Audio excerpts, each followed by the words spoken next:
సినీ నటుడు అల్లు అర్జున్ సికింద్రాబాద్ కిమ్స్ ఆసుపత్రికి చేరుకున్నారు. సంధ్య థియేటర్ వద్ద జరిగిన తొక్కిసలాట ఘటనలో తీవ్రంగా గాయపడి చికిత్స పొందుతున్న బాలుడు శ్రీతేజ్ ను ఆయన పరామర్శించారు.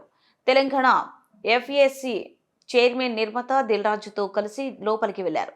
సుమారు 20 నిమిషాల పాటు ఆసుపత్రిలో ఉన్న అల్లు అర్జున్ వైద్యులతో మాట్లాడి శ్రీతేజ్ ఆరోగ్య పరిస్థితి, చికిత్స వివరాలను అడిగి తెలుసుకున్నారు. బాలుడి తండ్రి భాస్కర్ తోనూ మాట్లాడారు. మరోవైపు ఆసుపత్రి వద్ద భారీగా బందోబస్తు ఏర్పాటు చేశారు. కేసు నమోదైన నేపథ్యంలో పరామర్శకు వెళ్లొద్దని లీగల్ టీం చెప్పడంతో శ్రీతేజ్ వద్దకు రాలేదని ఇటీవల అల్లు అర్జున్ నిర్వహించిన ప్రెస్ మీట్ లో తెలిపారు. తాజాగా పోలీసులకు సమాచారం ఇచ్చిన తర్వాత కిమ్స్ ఆసుపత్రికి వెళ్లి శ్రీతేజ్ ను పరామర్శించారు. గత నెల 4న పుష్ప 2 బెనిఫిట్ షో సందర్భంగా హైదరాబాద్ లోని సంధ్య థియేటర్ వద్ద తొక్కిసలాట జరిగింది. ఈ ఘటనలో దిల్సుఖ్ నగర్ కు చెందిన రేవతి చనిపోగా ఆమె కుమారుడు శ్రీతేజ్ తీవ్రంగా గాయపడ్డాడు. అనంతరం ఆ బాలుడిని కిమ్స్ కు తరలించి చికిత్స అందిస్తున్నారు. ఇప్పటికే రేవతి కుటుంబానికి అల్లు అర్జున్ తో పాటు చిత్ర నిర్మాణ సంస్థ మైత్రి మూవీ మేకర్స్ దర్శకుడు సుకుమార్ ఆర్థిక సాయం ప్రకటించారు.